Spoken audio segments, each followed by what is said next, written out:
어떻게 보셨어요? 지난주에 초선 의원들 35분이었던가요?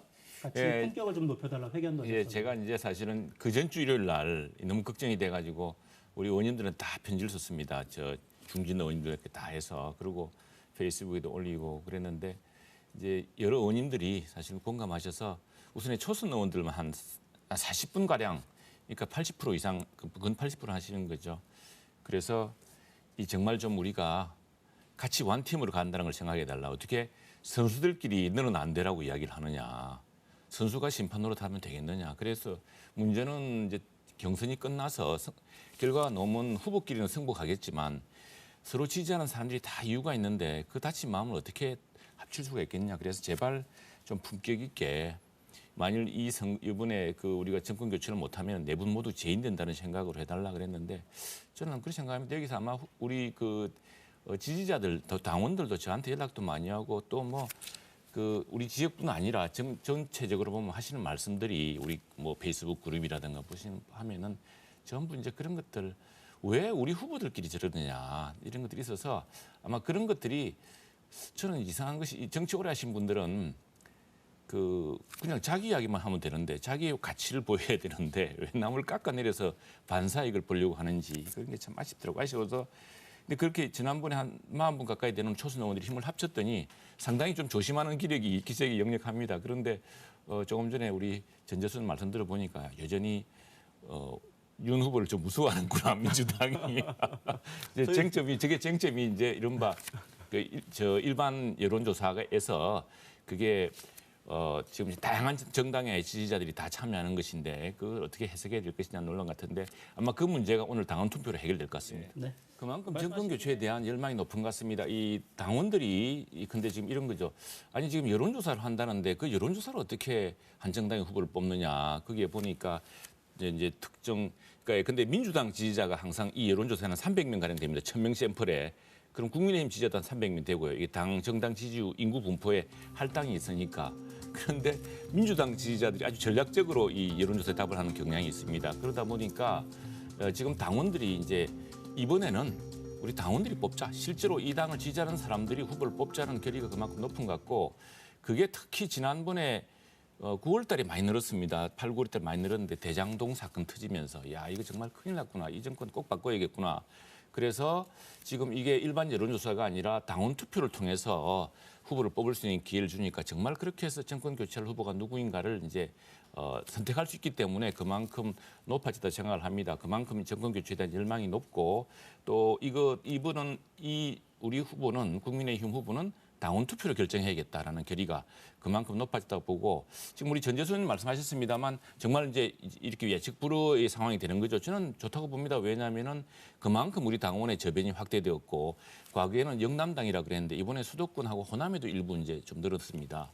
그리고 또 청도 다양화되었고 그런 이제 지지층에서 우리가 대선을 준비할 수 있게 되었고 그렇기 때문에 이제 이제는 당신과 민심 그래가지고 반반했는데 이제는 이번 우리 그 당원 투표 자체가 바로 민심이자 당심을 그대로 다 보여주는 그런 굉장히 유효한 지표. 그러니까 이거 하나로 대단한 컨벤션 효과를 낼 수 있겠다라는 생각이 듭니다. 그러니까 전반적인 흐름을 보면 윤석열 캠프 쪽에 당협위원장들이 많이 합류하고 있어서 이런 조직표 조금 더 유리하지 않겠냐 이런 해석도 많고요. 그 부분은 좀 어떻게 보십니까?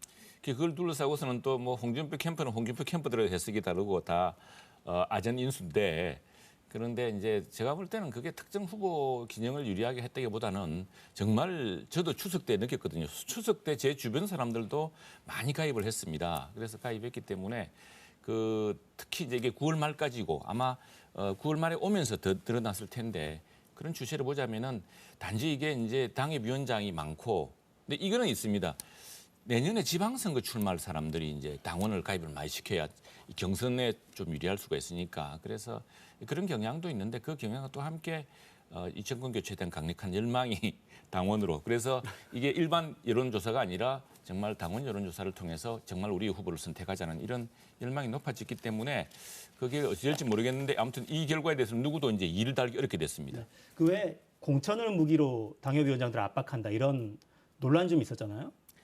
근데 그거는 해서는 안 될 말들을 서로 하고 있는 것 같습니다. 뭐 저도 이제 간혹 전화를 받는데 이게 꼭 후보 본인이 안 하더라도 후보 주변에 또 완장들이 또 있습니다. 그런 사람들이 늘 하는 게 있는데 뭐 요번에 누구 줄 서면 다 손본다더라 이런 하는데 그 정말 유치한 이야기고요. 지금 우리 당도 그렇지만 전반적으로 당들이 이제는 선거를 앞두고서는 그 민심 투표, 그 뭡니까 당원들뿐 아니라 또 일반 국민 여론을 참고하는 이런 투표를 하기 때문에 그 지역 기반이 든든한 사람들은 그런 말에 흔들리지 않습니다. 일단 유승민 후보는 중도 확장성을 계속 강조하고 맞습니다. 예. 원희룡 후보는 대장동 일타 강사로 지금 예. 어제 토론회에서도 굉장히 좀 세게 발언을 하던데요. 그러니까 이 두 후보는 막판에 어떤 변수가 좀 될지. 어쨌거나 우린 뭐 4강 후보들 다 당의 귀중한 자산입니다. 다 나중에 한 팀으로서 각각 특성의 표를 모아야 될 분 같고 특히 정책적 능력이라든가 국회의원 3선 4선했다는 건 대단한 경력 아니겠습니까?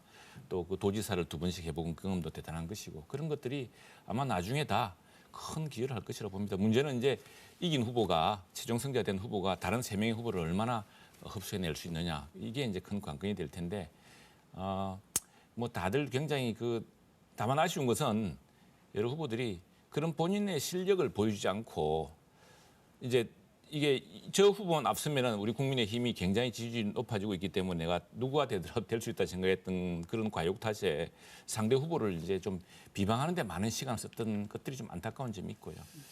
저 당시에 사실 안철수 후보가 대단했죠. 지난 대선 때는 사실은 한동안은 거의 문재인 후보랑 굉장히 그 지지율이 아주 박빙 상태였습니다. 근데 그 시기에 터졌던 게 이제 드루킹 댓글 조작 사건이고요. 그게 그 이후로 안철수 후보에 대한 아주 그 흑색 선전 MB 아바타라는 게 대표적인 이제 흑선전이었는데 그런 것들 때문에 저렇게 됐지만 여전히 안철수 대표에 대한 또 일정의 기대도 있고 그건 뭐 안철수 대표가 향후 어떤 비전을 또 보여주느냐의 문제일 테고 또 한편으로는 우리 당 후보의 경선 이후에 우리 당 후보의 결속력 이런 것들에 거기 혹시 뭐 좀 빈틈이 생긴다거나 이랬을 경우에 거기서 안철수 후보의 또 역할이 더 뭐 좀 커진다든가 이런 게 있을 텐데 결국엔 안철수 후보 본인에 달렸다 봅니다. 안철수 후보 본인이 과연 지금 여야 후보가 보여주지 못하는 뭔가를 새로운 제3의 영역을 보여줄 수 있느냐가 관건일 텐데 지금 정권 교체를 바라고 또 정권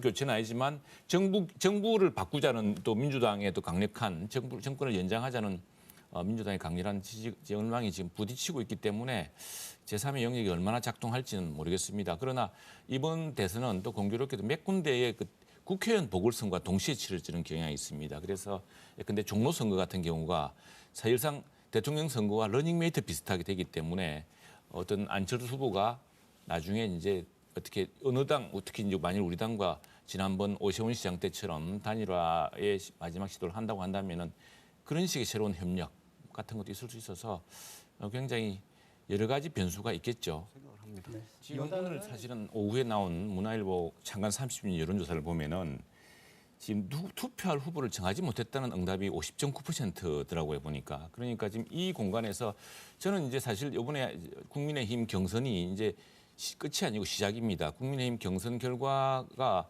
나올 경우에 다시 이제 그동안 분산되었던 표심을 모아야 될 테고 당 내에서 지지를 합쳐야 될 텐데 그럴 경우에 여기서 얼마나 그 컨벤션 효과를 내고 새롭게 결정된 후보가 얼마나 많은 시너지를 내느냐에 따라서 안철수 후보 영역이 줄어들 수도 있겠고 하지만 어쨌거나 투표할 후보를 정하지 못했다. 물론 그중에 하나는 국민의힘 후보가 정해지지 않았기 때문에도 큰 영향이 있겠습니다만 그래서 지금 이건 뭐 국민의힘뿐 아니라 특히 이제 민주당 같은 경우도 대장동 특혜에 대한 오늘 창간 30분 문화일보 조사를 보면은 굉장히 국민들의 불신이 높습니다. 그리고 특검의 요구도 많고 또 여기에는 민주당 후보로 지금 정해진 이재명 후보에 대한 의구심도 큰 상황이기 때문에 지금 누구든지 굉장히 국민의힘 후보가 정해진 뒤에 어떻게 이 표심을 다시 잡느냐 여기에 따라서 그래 그 과정에서 또 안철수 후보는 스스로 그런 중립적인 그 공간 중간 공간에서 얼마나 스스로 확장력을 보이냐가 관건이 될 텐데 굉장히 복잡한 이런 방정식이 진행될 것 같습니다. 네. 방금 정책 내용을 좀 여쭤보고 싶은데 추가 재난지원금 언급을 지금 계속 하고 있잖아요. 이 문제는 좀 어떻게 보고 계세요? 그 민주당 내에서 좀 난감해하는 거 아니겠습니까? 지금 오늘 사실은 저는 이제 예결위원이어서 조금 전에 그 예결위 공청회를 했습니다. 그래서 지금 국가 재정이 굉장히 급속하게 확대되고 해서 물론 코로나라는 상황이 있었습니다만 지금 외국의 경우 오늘 그 이제 전문가들이 나와서 이야기를 했는데 독일이라든가 미국이라든가 일본의 경우는 다시 이제 긴축으로 돌아가고 있답니다. 확장됐던 재정을 다시 줄여서 균형을 잡으려고 그러는데 우리는 계속 늘어나가고 있거든요. 그리고 이게 2026년까지 중기 재정을 보면은 계속 나중에 60%를 넘습니다. 적자 비율이라든가 또 국가 적자가 지금 1,000조를 넘어서게 되었고 그런 상황에서 이게 지금 30만 원, 50만이라고 하지만 이게 지난번에 추경 때 우리가 25만 원을 80%, 88% 주기 위해서 쓴 돈이 10수조 원입니다. 이거 2배씩 더 많은 돈을 주면 몇십 조가 들어가는 돈인데 그 정말 두텁고 어려움을 겪고 정말 필요한 곳에 적재적소에 써야지 또 이렇게 나눠주기 위해서 50조를 쓴다고 한다면은 굉장히 큰 낭비가 될 것이고 지금 선진국에서는 코로나를 극복하면서 코로나 기간 중에 썼던 예산을 다시 복원하기 위해서 어떤 재정을 균형을 잡기 위해서 하는 노력과는 정반대되는 결과가 갈 것이어서 그래서 민주당 내에서도 걱정이 많은 것 같고요. 심상정 대선 후보도 국민의 세금은 집권 여당이 정책 유불리에 따라서 곶감 빼먹다 쓰는 꿀단지가 아니다 이렇게 딱 한마디로 정리했더군요. 그 IMF 그 보고서에 지적된 것이 한국이 재정 준칙을 지키지 않는다라는 지적이 있었습니다. 이게 한 정부가 한 나라의 재정을 그들낼 수가 없습니다. 지금 이 정부가 이렇게 쓸 수 있는 이유는 역대 정부가 그만큼 아껴왔기 때문입니다. 김대중 정부, 노무현 정부, 이명박 정부, 박근혜 정부가 아껴왔고 위기 때 썼다가 다시 돈을 곳간을 채웠고 이렇게 해서 가능했던 것인데 5년 만에 이렇게 다 그냥 갑자기 내려놓으면 그건 안 되겠다는 논의가 있었고요. 또 하나는 그 외국은 많이 썼던 이유는 정말 재난지원금 손실보상을 제대로 해줬습니다. 근데 우리는 손실보상은 손톱만큼 해주면서 전 국민에게 돈 나눠주는데 아주 그냥 엄청나게 큰 몰두를 하고 있거든요. 그게 과연 맞는 일이냐 이 걱정을 저희들 하고 있습니다. 네, 이게 또 이제